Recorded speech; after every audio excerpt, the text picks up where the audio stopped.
नमस्कार साथियों, मैं संजीत। और जैसा कि आप सभी जान रहे हैं कि आज 7 अप्रैल है और आज पूरे झारखंड में पॉलिटेक्निक का एग्जाम हुआ है। और आज मैं आप सबों के सामने इसी पॉलिटेक्निक एग्जाम का आंसर की लेकर आया हूं। मैं उम्मीद करता हूं कि आप सबों का एग्जाम जो है वो बहुत अच्छा गया हो। और साथ ही साथ मैं कोशिश कर रहा हूं कि मैं कुछ प्रश्नों का उत्तर आप सबों को मैं बतला दूं, ताकि आप भी श्योर हो सके और आगे की रणनीति बना सके कि अब हमें आगे कौन सा कदम उठाना है, क्या आपका सिलेक्शन होने जा रहा है या नहीं होने जा रहा है। इन तमाम चीजों का आकलन जो है आप इस सेशन के बाद बिल्कुल कर सकते हैं। तो चलिए शुरू करते हैं। ज्यादा समय हम नहीं लेंगे क्योंकि आप बहुत बेकरार होंगे, बहुत बेचैन होंगे कि हमारा कितना सही हुआ, कितना सही हुआ। तो चलिए, आपकी क्यूरियोसिटी को मैं समझ रहा हूं और इसी बात को ध्यान में रखते हुए हम आंसर को बतलाते चलते हैं। बहुत डिटेल में नहीं चलेंगे, बिल्कुल अभी आपको कम टू द पॉइंट जो बात है मैं उसी बात को यहाँ पे रखने जा रहा हूँ। फर्स्ट क्वेश्चन है कि how much current will an electric bulb draw from a 220 volt source if the resistance of the bulb filament is 1200 ओम, है ना। तो इसका जो सही आंसर होगा वो डी होगा, 0.18 एम्पियर। ठीक है। इसी प्रकार से क्वेश्चन नंबर 2 की यदि हम बात करें कि जब प्रतिरोधकों को श्रृंखला में जोड़ा जाता है तो परिपथ में विद्युत जो है वो कैसी रहती है, समान रहती है। तो चलिए, 1 नंबर और 2 नंबर हो गया। अब हम लोग क्वेश्चन नंबर 3 की ओर बढ़ते हैं, है ना। कि एक 12 वोल्ट बैटरी से गुजरने वाली प्रत्येक कूलम्ब आवेश को कितनी ऊर्जा दी जाती है। तो इसका भी सही आंसर जो होगा वो ए नंबर होगा, यानी कि 6 जूल होगा। ठीक है। इसी प्रकार से हम लोग क्वेश्चन नंबर 4 की ओर यदि हम लोग बढ़े तो क्या कह रहा है, the commercial unit of electrical energy, यानी कि द कॉमर्शियल यूनिट जो होता है वो हमारा किस चीज का, इलेक्ट्रिकल एनर्जी का। तो उसका आंसर सही क्या है, किलोवाट आर। किलोवाट आर होगा। यहाँ पे भी यदि आप हिंदी वर्जन में देखें तो आपका ए नंबर आंसर सही होगा। ठीक है। क्वेश्चन नंबर अब आपका 5 नंबर आ रहा है। ठीक है। क्वेश्चन नंबर 5 की ओर यदि हम लोग बढ़े तो क्या कह रहा है, प्रतिरोध 20 ओम की एक विद्युत स्त्री 5 एम्पियर की विद्युत लेती है तो 30 सेकेंड में विकसित होने वाली ऊष्मा क्या होगी। इसी क्वेश्चन को यदि हम इंग्लिश में देखें, क्योंकि बहुत सारे बच्चे जो है वो इंग्लिश वर्जन के हैं, उनको हिंदी में समझ में नहीं आ रही होगी।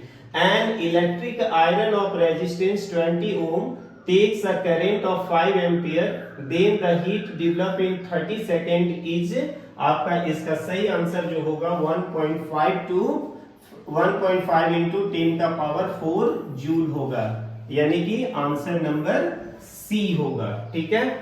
क्वेश्चन नंबर 6 की बात करें तो महासागरीय तापीय शक्ति संयंत्र में कार्यशील द्रव है, यानी इंग्लिश में यदि कहा जाए तो the working fluid in ocean thermal power plant is, क्या होगा, वाष्पशील द्रव जैसे अमोनिया, यानी कि 6 का सही जवाब आपका ए नंबर होगा। ठीक है।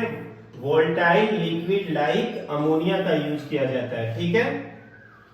क्वेश्चन नंबर 7 की ओर बढ़े कि जब एक सीधे चालक में विद्युत है तो इसके चारों ओर वृत्तीय चुंबकीय क्षेत्र रेखाएं होती है, यानी 7 हो गया। अब क्वेश्चन नंबर हम लोग 8 की ओर आए। ठीक है। क्वेश्चन नंबर 8 हमारा कह रहा है कि in an electrical circuit 2 resistors 2 ohm and 4 ohm are the connected in series to a 6 volt battery. The heat dissipated by the 4 ohm resistor in 5 second will be, यानी हिंदी में यदि कहे तो एक विद्युत परिपथ में 2 प्रतिरोधक 2 ओम है और दूसरा जो है वो क्या है, 4 ओम को 6 वोल्ट बैटरी की एक श्रृंखला में जोड़ा गया है तो 5 सेकेंड में 4 ओम प्रतिरोधक द्वारा अपव्यय की गई ऊष्मा जो है वो क्या होगी। इसी चीज को हमें निकालना है ना। तो इसका सही जवाब जो होगा वो 20 जूल होगा, यानी कि इसका सही जवाब सी नंबर होगा। ठीक है। इसी प्रकार से हम लोग क्वेश्चन नंबर 9 की यदि बात करें कि मानव नेत्र एक वस्तु का प्रतिबिंब, मानव नेत्र एक वस्तु का प्रतिबिंब इसके पर बनाता है। इंग्लिश में यदि देखा जाए, the human I forms an image. तो ह्यूमन आईज की यदि हम लोग बात करें तो ह्यूमन आईज में जो प्रतिबिंब बनता है यानी कि इमेज जो आपका बनता है वो कहां पे बनता है? रेटिना पर। ठीक है, तो इसका सही जवाब जो है वो कौन सा हो जाएगा? 9 नंबर। इसी प्रकार से क्वेश्चन नंबर 10 की यदि हम बात करें तो क्वेश्चन नंबर 10 में कह रहा है एक अवतल दर्पण के सामने 10 सेंटीमीटर पर रखी गई एक वस्तु का 3 गुना बड़ा वास्तविक और आवर्धित प्रतिबिंब बनाता है, तो प्रतिबिंब जो है वो कहां पर होगा? ठीक है, इंग्लिश में यदि बात करें, a concave mirror produces 3 times magnified real image of an object placed at 10 centimeter in front of it. Where is the image? तो where is the image? 30 centimetre from the mirror, यानी कि जो image बनेगा वो आपका दर्पण से कितना दूरी पर? तो 30 सेंटीमीटर की दूरी पर बनेगा। ठीक है, क्वेश्चन नंबर 11 की यदि हम बात करें तो क्वेश्चन नंबर 11 तो बहुत सिंपल है। कंपास की सुई का उत्तरी सिरा लगभग ब्लैंक स्पेस की ओर इशारा करता है। इंग्लिश में, the north ends of the compass needle points approximately north pole. ठीक है, ऑप्शन नंबर ए इसका सही जवाब होगा। ठीक है, क्वेश्चन नंबर 12, परावर्तन के नियम ब्लैंक स्पेस के लिए सत्य है। इसी प्रकार the laws of reflection are true for all reflecting surface, यानी इसका सही जवाब जो होगा वो क्या होगा?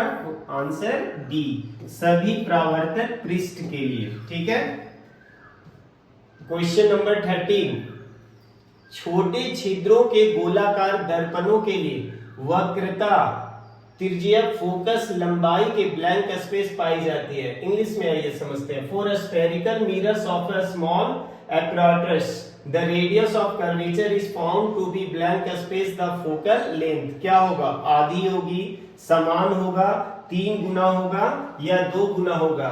हमारा आज एक पुराना विद्यार्थी है, उसी का ये क्वेश्चन सेट मुझे मिला है और उसी के हेल्प से मैं आप लोगों के सामने आंसर शीट को यहाँ रख पा रहा हूँ। हालांकि उस बच्चे ने यहाँ पे क्या टिक किया है?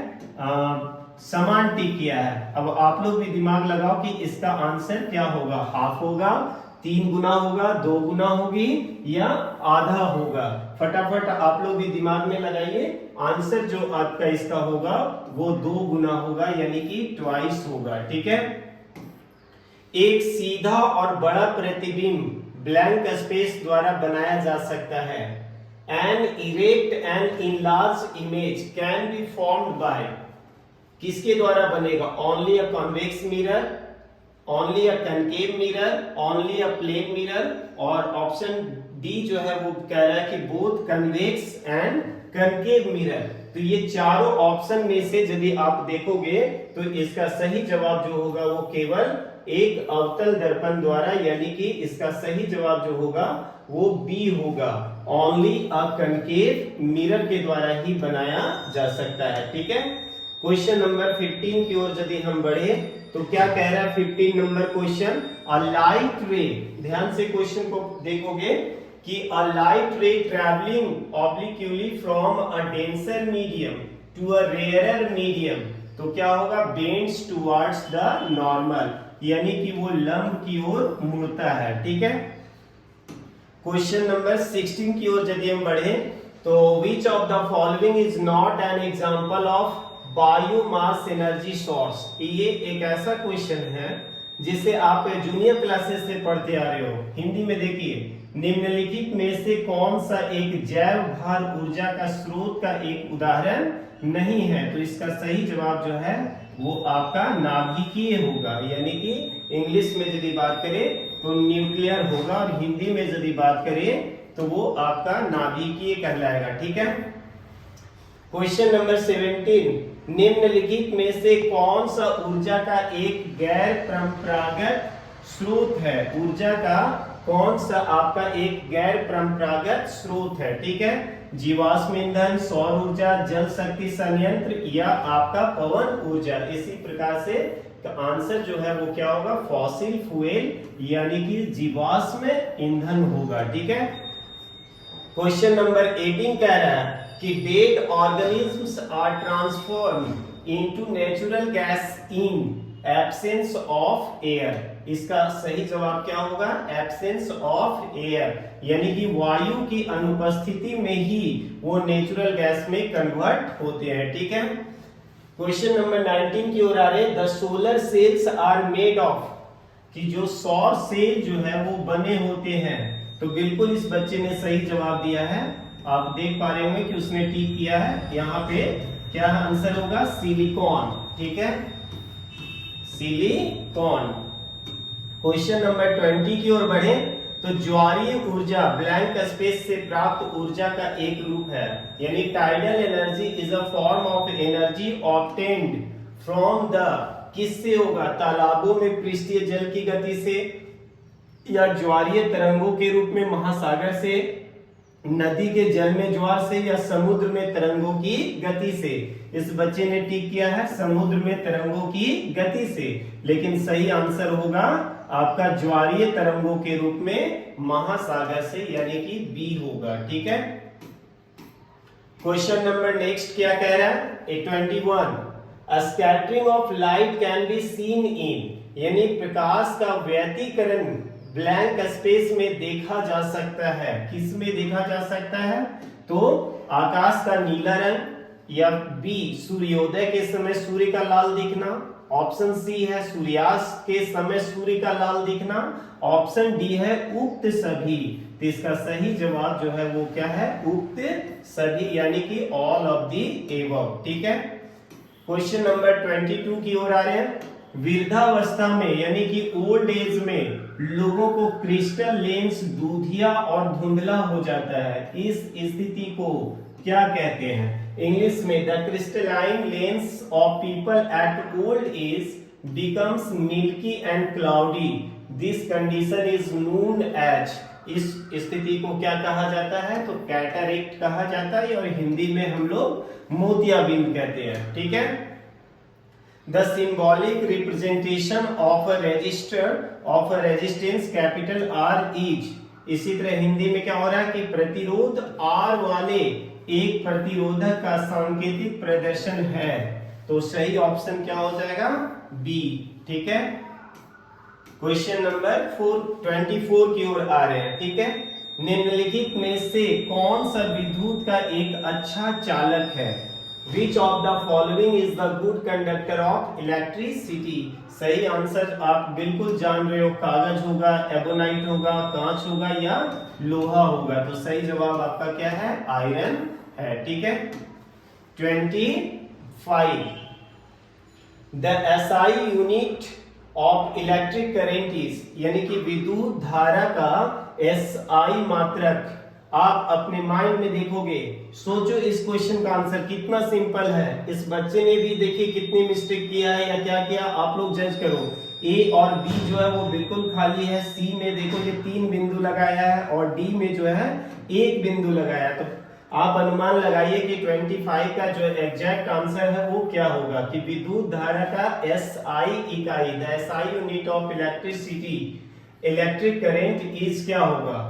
आप भी दिमाग लगाइए 25 का सही आंसर क्या है।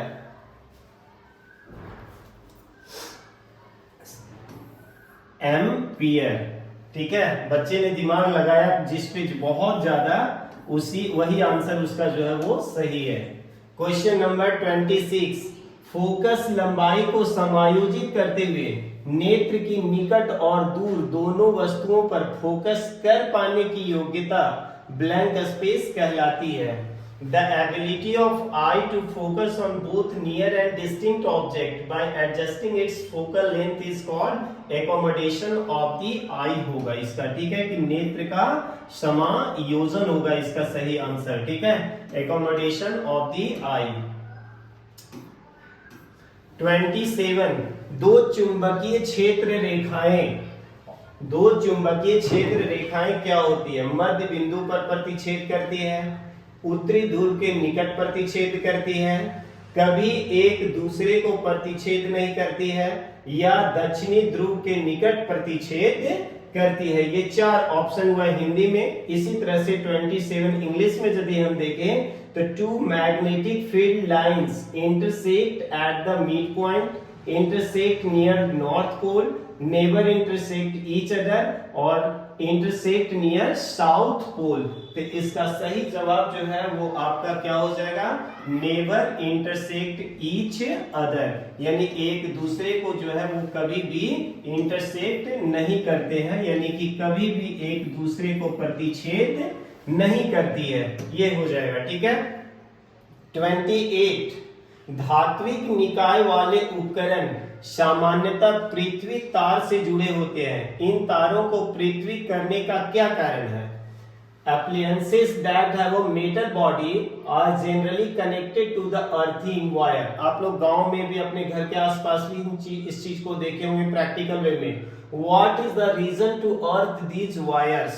तो इसका रीजन क्या है? अतिरिक्त विद्युत को रोकना, उपकरण को उच्च प्रतिरोध उपलब्ध कराना, या उपकरण को अतिरिक्त विद्युत देना, या विद्युत का रिसाव को रोकना। इंग्लिश में यदि हम लोग देखें तो साफ साफ पढ़िए क्या लिखा हुआ है? To prevent the excess current. चलिए आपकी समय को मैं बहुत ज्यादा ना लूं, इसलिए मैं आंसर फटाफट बताते चल रहा हूं। इसका सही जवाब हो जाएगा to prevent the leakage of current. Question number 29 electromagnets are made of soft iron. इसका सही जवाब जो है वो बिल्कुल क्या है? मृदु लोहा, यानी कि सॉफ्ट आयरन होगा, ठीक है। The splitting of light into its component colours is called. बहुत इसका आसान क्वेश्चन है कि प्रकाश का इसके घटक रंगों में टूटना क्या कहलाता है? प्रकाश का व्यतिकरण, प्रकाश का प्रकीर्णन, प्रकाश का विचलन, या वायुमंडलीय अपवर्तन। तो इसका सही जवाब जो है वो क्या होगा? डिस्पर्सन ऑफ लाइट कहलाता है, यानी कि प्रकाश का प्रकीर्णन कहलाता है। इंग्लिश में कहे तो डिस्पर्सन ऑफ लाइट कहते हैं हम लोग, ठीक है। नंबर 31 जो है वो कह रहा है कि जब दो प्रतिरोधकों R1 और R2 को, दो प्रतिरोधक है आपका R1 और दूसरा कौन है? R2 को समानांतर में जोड़ा जाता है, तो समानांतर संयोजन का समतुल्य प्रतिरोध यानी कि Rp जो है वो बराबर जो होगा वो किसका होगा? तो B के बराबर होगा, यानी R1 into R2 by R1 plus R2 हो जाएगा, ठीक है। 32 परिपथ में विद्युत शक्ति निम्नलिखित में से किस शब्द को नहीं दर्शाती है? परिपथ में विद्युत शक्ति निम्नलिखित में से किस शब्द को नहीं दर्शाती है? तो सही जवाब क्या हो जाएगा? आई आर स्क्वायर को, ठीक है। इसमें भी देख लीजिए सही जवाब लगाया बच्चे ने आई आर स्क्वायर, ठीक है। क्वेश्चन नंबर 33 चुंबकीय क्षेत्र की रेखाएं वहां निकट दिखाई जाती है। चुंबकीय क्षेत्र की रेखाएं वहां निकट दिखाई जाती है जहां चुंबकीय क्षेत्र ब्लैंक स्पेस है, अधिक है, छोटा है, समान है, या इनमें से कोई नहीं। उसी तरह इंग्लिश में यदि आप पढ़ना चाहते हो तो देख सकते हो कि magnetic field lines are shown closer together where the magnetic field is greater होगा, ठीक है, यानी कि अधिक की मैं बात कर रहा हूं। 34 विद्युत ऊर्जा को यांत्रिक ऊर्जा में परिवर्तित करने में प्रयुक्त होने वाली युक्ति क्या है? तो बिल्कुल सही जवाब आप जूनियर क्लासेस में भी पढ़े हो, क्या होगा? विद्युत मोटर होगा, यानी कि इलेक्ट्रिक मोटर होगा, ठीक है। 35 की ओर यदि हम पढ़े तो विद्युत धारा की दिशा ली जाती है। विद्युत धारा का यानी कि the direction of electric current is taken opposite to the direction of flow of electrons, यानी कि इसका सही जवाब होगा आपका बी, ठीक है। इसका सही जवाब इलेक्ट्रॉन के बहाव की दिशा के विपरीत होगा। क्वेश्चन नंबर 36 की यदि मैं बात करूं, एक उत्तल दर्पण की फोकस लंबाई जिसकी वक्रता जो है वो कितना है 22 सेंटीमीटर है। देखिए ये सभी क्वेश्चन जो है ना वो न्यूमेरिकल टाइप का क्वेश्चन है। अभी इसको सॉल्व करने में वीडियो जो है वो काफी लंबा बन जाएगा, तो उतना टाइम मैं आप लोग का नहीं लेना चाहूंगा। क्या कह रहा है 36 नंबर क्वेश्चन को आप लोग पढ़ोगे तो क्या कह रहा है कि the focal length of convex mirror whose radius of curvature is 22 centimetre, है ना। तो क्या हो जाएगा आंसर 16 सेंटीमीटर। निर्वात में प्रकाश की गति जो है वो कितनी होती है, तो बिल्कुल सही है 10 इंटू 10 का पावर 8 मीटर पर सेकेंड, यानी सही जवाब जो है वो आपका सी नंबर। 38 एक उत्तल लेंस के फोकस एफ और दृक्केंद्र ओ के बीच में जब वस्तु को रखा जाता है तो प्रतिबिंब का जो आकार होता है वो कैसा होता है। थोड़ा सा शब्द जो है वो हिंदी में मतलब हार्ड बोल सकते हो, इंग्लिश में यदि हम लोग देखें तो वो चीजें आसान हो जाती है। ठीक है, क्या कह रहा है object when placed between focus F, यानी ऑब्जेक्ट को कहां रखा जा रहा है between focus F and optical centre O के बीच में, तो convex lens then the size of the image is enlarged होगा, यानी कि बड़ा होगा। बच्चे ने भी सही जवाब दिया है। ठीक है, 39 की यदि मैं बात करूं तो प्रतिबिंब की ऊंचाई और वस्तु की ऊंचाई का अनुपात जो है वो क्या कहलाता है, आवर्धन कहलाता है। बिल्कुल सही जवाब है मैग्निफिकेशन कहलाता है, यानी कि हिंदी में हम कहें तो आवर्धन कहलाता है। ठीक है, क्वेश्चन नंबर 40 की बात करें, यदि निर्दिष्ट लेंस की शक्ति +2d है तो लेंस जो है वो कैसा होगा। इसी तरह से इंग्लिश में if the lens prescribed has power equal to +2d then the lens is concave lens of focal length -2 metre हो जाएगा, यानी कि इसका सही जवाब जो है वो आपका कौन सा हो जाएगा, बी।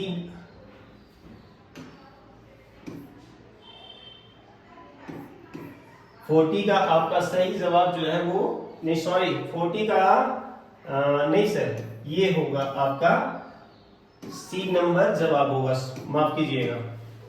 41 एक समतल दर्पण द्वारा उत्पन्न आवर्धन +1 है, तो इसका अर्थ क्या है, यानी इंग्लिश में यदि हम देखें the magnification produced by a plane mirror is +1, this means जो है वो क्या कहना चाह रहा है कि इसका सही जवाब जो है वो क्या होगा कि ऑब्जेक्ट का डिस्टेंस इज इक्वल टू क्या होगा, इमेज का डिस्टेंस, यानी कि ऑब्जेक्ट का जो डिस्टेंस होगा वही आपका इमेज का डिस्टेंस होगा, यानी इसका सही जवाब जो है वो सी नंबर होगा। ठीक है, वस्तु की दूरी इज इक्वल टू प्रतिबिंब की दूरी होगी। ठीक है, 42 नंबर की बात करें, एक विद्युत परिपथ में एक युक्ति जिसे ब्लैंक स्पेस कहते हैं परिपथ में प्रतिरोध को परिवर्तित करने के लिए अक्सर प्रयुक्त होता है। ठीक है, तो इसका सही जवाब जो है वो क्या है, धारा नियंत्रक सही जवाब है बच्चे का भी। ठीक है,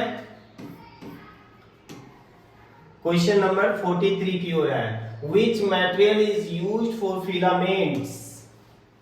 बहुत इजी क्वेश्चन है, आंसर जो है वो क्या है, टंगस्टन, ए।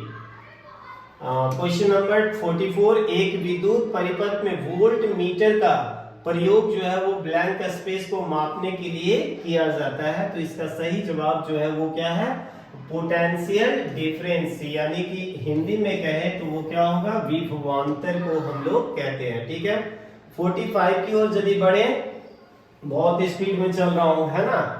निकट दृष्टि दोष को ठीक करने के लिए प्रयुक्त लेंस के प्रकार का नाम बताइए। निकट दृष्टि को यदि किसी को है तो मायोपिया को दूर करने के लिए हम लोग किस तरह के लेंस का प्रयोग करते हैं, तो इसका भी बहुत आसान क्वेश्चन है। क्लास 10 में जो आप लाइट चैप्टर पढ़ते होंगे उसमें बिल्कुल ये दिया हुआ है, और एक अच्छा क्वेश्चन भी है कि कनकेव लेंस का यूज किया जाता है। ठीक है, नेक्स्ट क्वेश्चन नंबर 46 एक गोलाकार दर्पण के परावर्तक पृष्ठ का केंद्र एवं बिंदु है जो ब्लैंक स्पेस कहलाता है। The centre of the reflecting surface of a spherical mirror is a point called as a pole, यानी कि सही जवाब क्या होगा, ध्रुव होगा। ठीक है। 47, एक गोलाकार दर्पण का मुख्य फोकस ब्लैंक स्पेस के ठीक बीच में होता है, यानी कि the principal focus of a spherical mirror always lies midway between, क्या हो जाएगा, pole and centre of curvature, यानी कि सही जवाब जो है वो आपका ये होगा, बी नंबर सही लिखा है बच्चे ने, ध्रुव और वक्रता केंद्र। वाहनों की हेडलाइट में, ठीक है, वाहनों का यानी कि फोर व्हीलर्स का जो हेडलाइट में जो आपका दर्पण का यूज किया जाता है वो कौन सा है, ये भी आपका उसी चैप्टर से लिया गया क्वेश्चन है और बहुत कॉमन सा क्वेश्चन उठाया गया है। तो सही जवाब क्या होगा, कनकेव होगा, यानी कि अवतल होगा। ठीक है। 49 क्वेश्चन नंबर आ रहे हैं, उसके बाद 2 क्वेश्चन के बाद आपका फिजिक्स कंप्लीट हो जाएगा। ठीक है। कार्टेशियन चिन्ह परिपाटी के अनुसार मुख्य धुरी के समानांतर सभी दूरियों को ब्लैंक स्पेस से मापा जाता है। According to Cartesian sign convention all distance parallel to the principal axis are measured from, तो सही जवाब जो होगा वो क्या होगा, रेडियस ऑफ कर्वेचर। ठीक है। सही जवाब आपका सी नंबर होगा, रेडियस ऑफ कर्वेचर, यानी कि वक्रता त्रिज्या होगा। क्वेश्चन नंबर 50, एक ऑटोमोबाइल के पिछले शीशे के लिए प्रयुक्त एक उत्तल दर्पण की वक्रता त्रिज्या 3 मीटर है। यदि एक बस इस दर्पण से 5 मीटर दूर स्थित है तो प्रतिबिंब की जो दूरी होगी वो क्या होगी। वही क्वेश्चन को आपको इंग्लिश में है, convex mirror used for rear view on an automobile has a radius of curvature of 3 meter.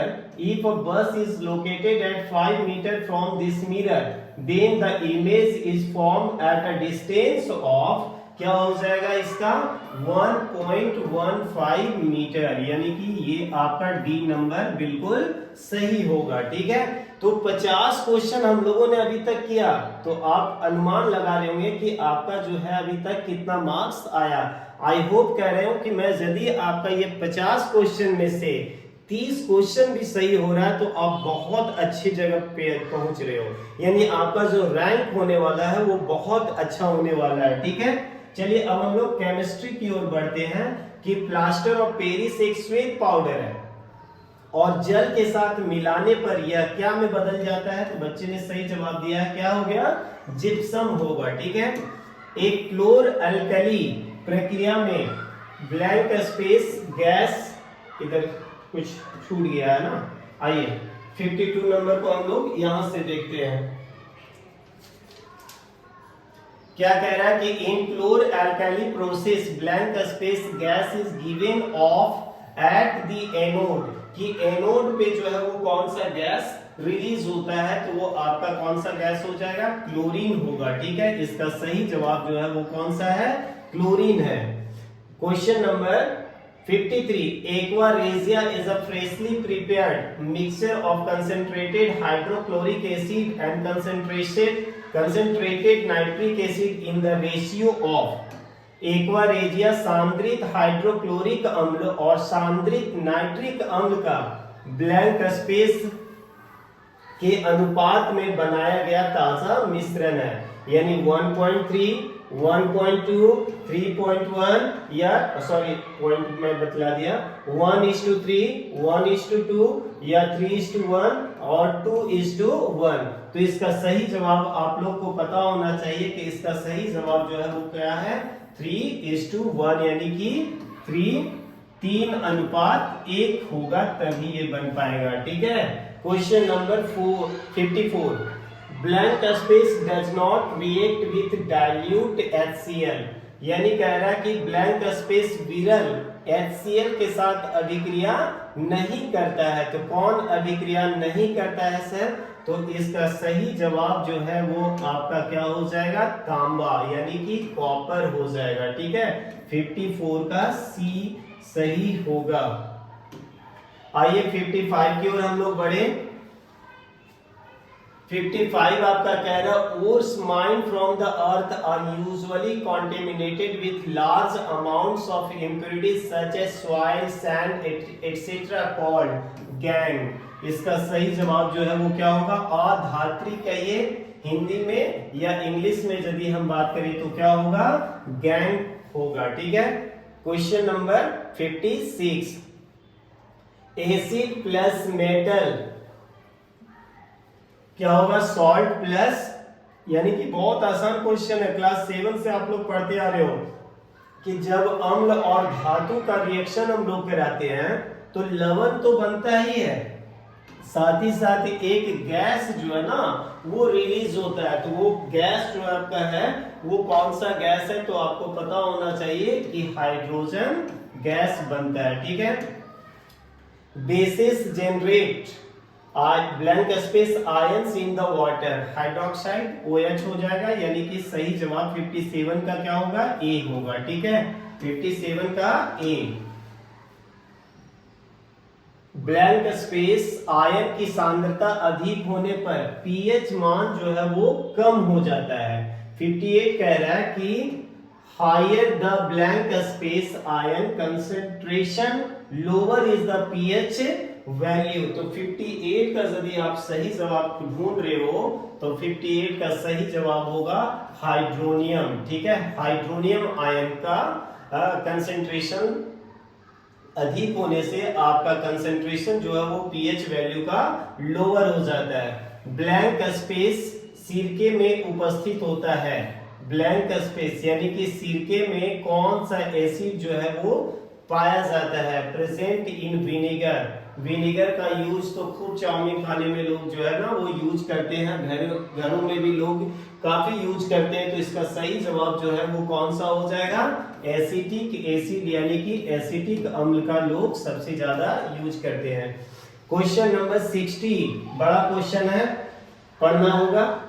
जब खाने वाले सोडा को गर्म किया जाता है या जल में मिलाया जाता है तो उत्पादित होती है जो ब्रेड या केक को उठाती है उन्हें स्पंजी और नरम बनाती है। तो सही जवाब क्या हो जाएगा? कार्बन डाइऑक्साइड, यानी कि CO2 की बात हो रही है। ठीक है, अशुद्ध धातुओं के परिशोधन के लिए सर्वाधिक रूप से प्रयोग किए जाने वाली विधि विद्युत अपघट्य है। तो इसका सही जवाब जो है वो आपका बी नंबर, यानी कि रिफाइनिंग होगा, और हिंदी में यदि हम बात करें तो वो क्या होगा? परिशोधन कहलाएगा। ठीक है, क्वेश्चन नंबर 62, कुछ समय तक वायु में रखने के बाद ब्लैंक स्पेस की वस्तुएं काली हो जाती है। चांदी, मम्मी का पायल देखो बेटा, ठीक है, मम्मी का पायल पहले ही देखना कि वो काला हो जाता है, फिर वो सुनार की दुकान में जाके उसको साफ करवाती होगी। तो चांदी सही जवाब होगा।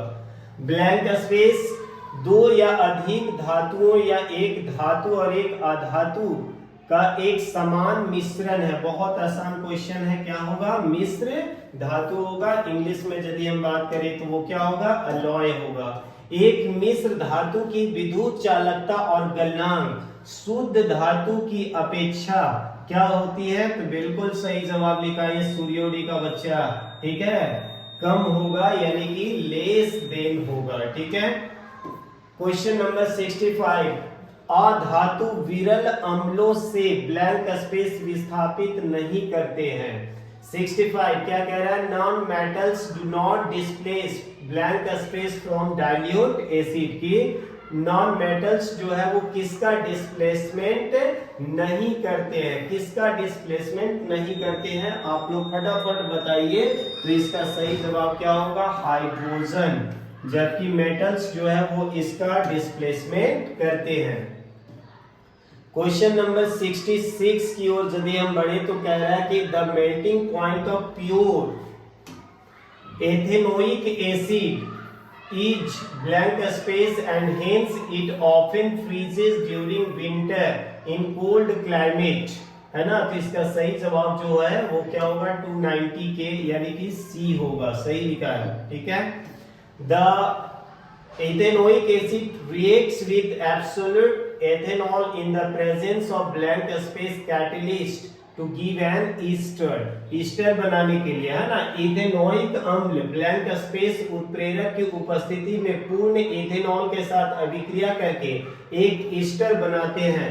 तो इसका सही जवाब जो है वो क्या होगा, बेस होगा, एसिड होगा, या लवण होगा यानी कि सॉल्ट होगा, या फिर आपका मेटल यानी कि धातु होगा। तो इसका सही जवाब जो है वो क्या होगा, एसिड होगा, यानी कि अम्ल हम लोग कह सकते हैं। ठीक है, इसी प्रकार से क्वेश्चन नंबर 1 में देख लेते हैं 68 on treating with sodium hydroxide which is an alkali, the ester is converted back to alcohol and sodium salt of carboxylic acid. This reaction is known as saponification, यानी कि इसी को हम लोग क्या कहेंगे, साबुनीकरण कहते हैं। ठीक है, क्वेश्चन नंबर 69 की ओर हम लोग अब आ गए हैं, बहुत जल्दी कंप्लीट होने वाला है। सामान्यतः ब्लैंक स्पेस अवस्थाएं एक रासायनिक अभिक्रिया में शामिल नहीं की जाती है जब तक कि उन्हें निर्दिष्ट करना आवश्यक न हो। यानी कि इंग्लिश में यदि हम बात करें तो कह रहा है कि usually blank space states are not included in a chemical equation.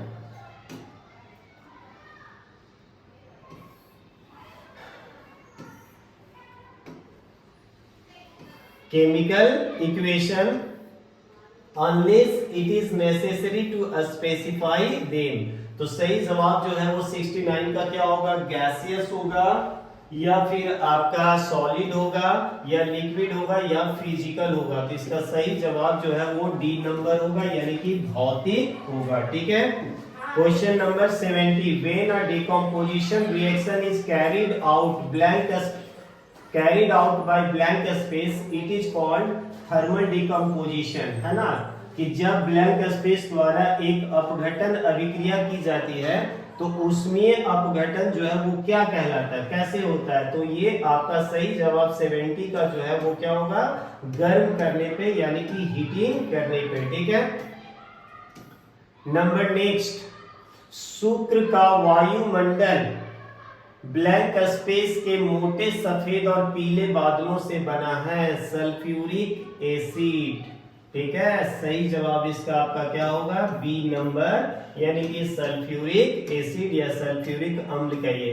72 blank space एक मृदु क्षार है, अक्सर प्रति अम्ल के रूप में प्रयुक्त होता है। Blank space is a mild base oftenly used as a antacid। C number सही जवाब आपका है मैग्नीशियम हाइड्रोक्साइड। सही जवाब क्या होगा, मैग्नीशियम हाइड्रोक्साइड। ठीक है, दंत वल्क ब्लैंक स्पेस से, दंत वल्क सबको किसी को समझ में नहीं आएगा, आधा बच्चा को हिंदी में।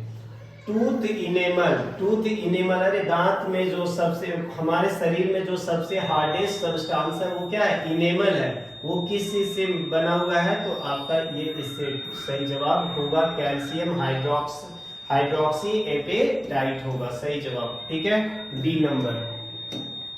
मधुमक्खी का डंक एक अम्ल छोड़ता है और दर्द और बेचैनी देता है। मतलब यदि आपको मधुमक्खी काटा हो तब आप इसका अनुभव कर सकते हो, लेकिन उससे दर्द और बेचैनी से राहत पाना है बेटा तो क्या यूज करना है, बेकिंग सोडा यानी कि खाने वाला सोडा जो है आपको यूज करना है। ठीक है, नेक्स्ट, सोडियम क्लोराइड का जलीय विलयन जो है वो क्या कहलाता है। बहुत सिंपल क्वेश्चन है, ब्राइन कहलाता है। ठीक है,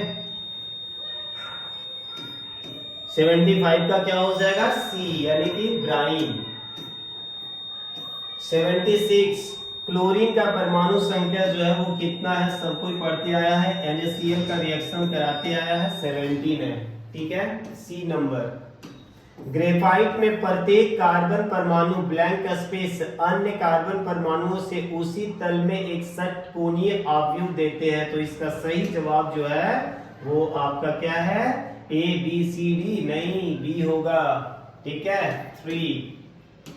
सामान्यतः ब्लैंक स्पेस मीठी व महक वाले पदार्थ होते हैं। कौन सा चीज जो है भैया, generally blank space are sweet smelling substance.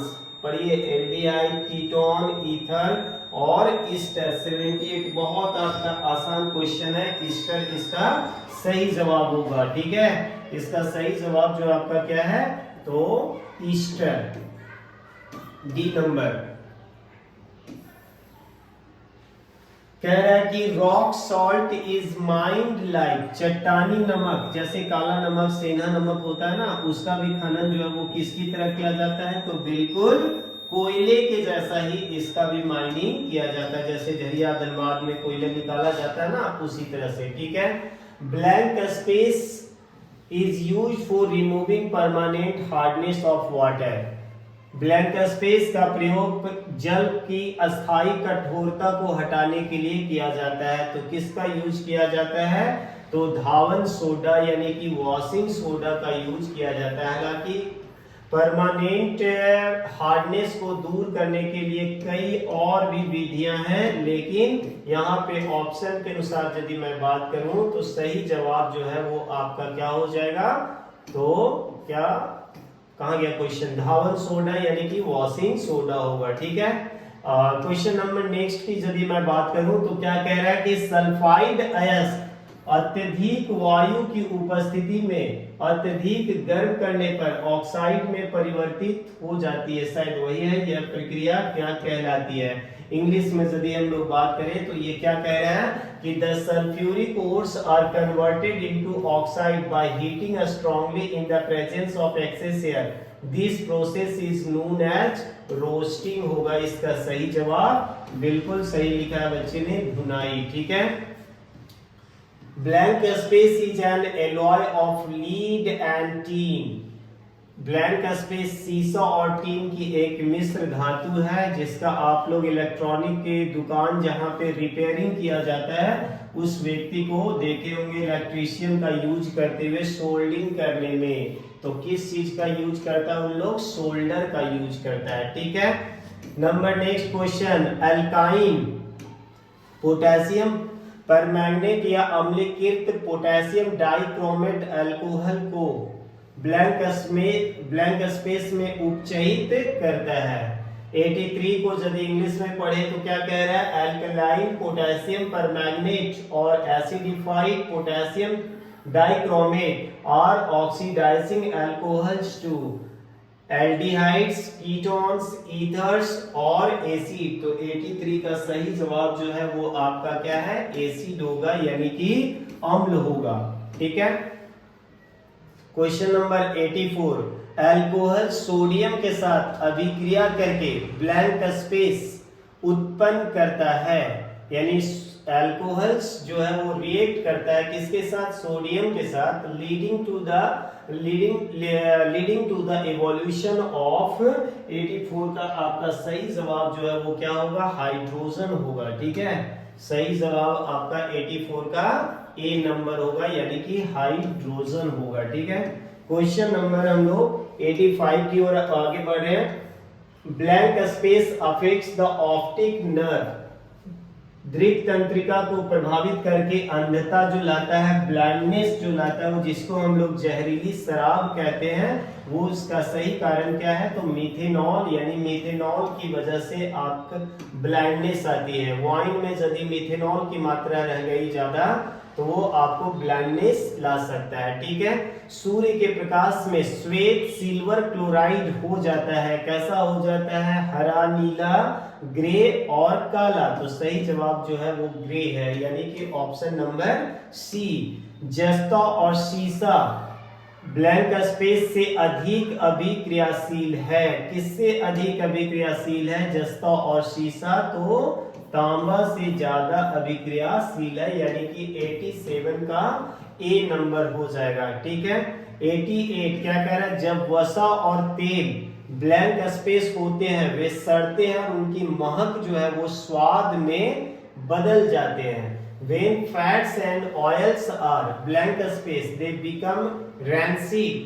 Their smell and taste changes. तो उनका टेस्ट जो है ना वो क्या हो जाता है, चेंज हो जाता है। तो इसका सही जवाब यदि हम लोग बात करें तो क्या हो जाएगा, 88 का सी हो जाएगा, ऑक्सीडाइज यानी कि उपचयित की बात कर रहे हैं। ठीक है, when litmus solution is neither acidic nor basic, its color is purple। इसका सही जवाब जो है वो क्या हो जाएगा, बैंगनी होगा, यानी कि पर्पल होगा। ठीक है, कि जब लिटमस विलियन ना तो अम्लीय होगा और ना क्षारीय होता है, तो इसका रंग जो है वो कैसा होता है, बैंगनी होता है। ठीक है, क्वेश्चन नंबर 90 की ओर बढ़े हम लोग। 90 कह रहा है आपका कि some substances whose order changes in acidic or basic media are called indicators alpha olfactory, यानी कि सही जवाब इसका 90 का क्या हो जाएगा, ए होगा। ठीक है, 91 की ओर हम लोग बढ़े। Sodium carbonate can be obtained by heating.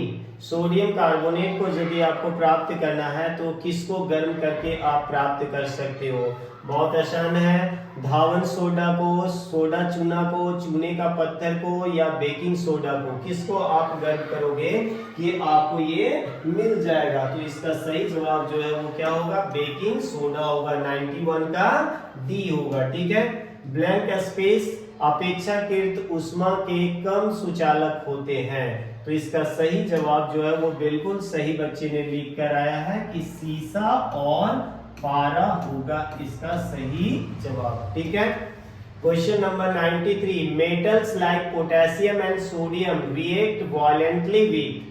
Potassium और सोडियम जैसे धातु ब्लैंक स्पेस के साथ तेजी से अभिक्रिया करते हैं, तो किसके साथ तेजी से अभिक्रिया करते हैं, तो ठंडा पानी यानी कि कोल्ड वाटर के साथ तेजी से रिएक्शन करते हैं। ठीक है, if one of the metals is mercury then the alloy is known as, कह रहा है यदि एक धातु पारा है तो मिश्र धातु जो है वो क्या कहलाएगा, अमलगम कहलाएगा, यानी कि पारक मिश्रण कहलाएगा। कुछ शब्द इंग्लिश का ही जो है ना वो साइंस में ज्यादा कारगर है समझने के लिए। भूपर्पटी में केवल ब्लैंक स्पेस कार्बन है, वह भी लवण के रूप में है, तो सही जवाब है 0.02%।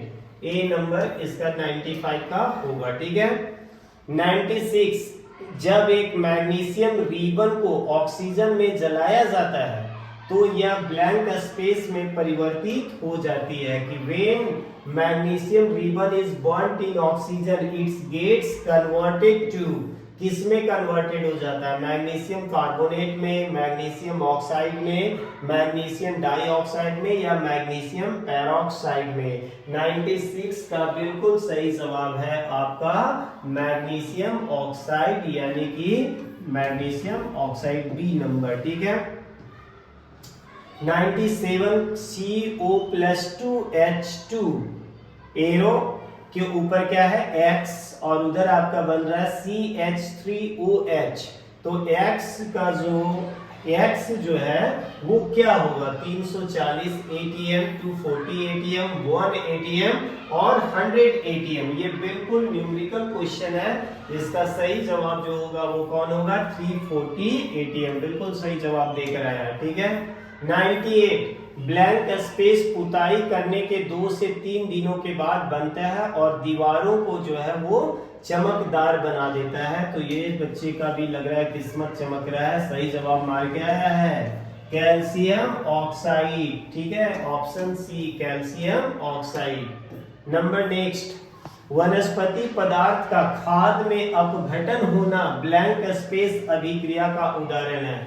The decomposition of vegetable matter into compost is an example of, किस चीज का एग्जाम्पल है, एक्सोथर्मिक, एंडोथर्मिक, थर्मल और थर्मिक।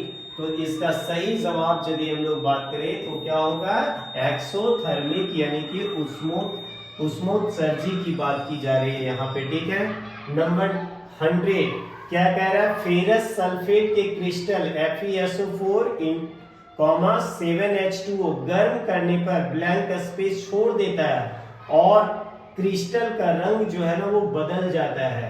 फेरस और sulphate crystals loss blank space when heated and the color of the crystal changes, oxygen, water, sulphur और iron. तो इसका सही जवाब जो है वो आपका बी नंबर होगा, यानी कि वाटर होगा, यानी कि जल होगा।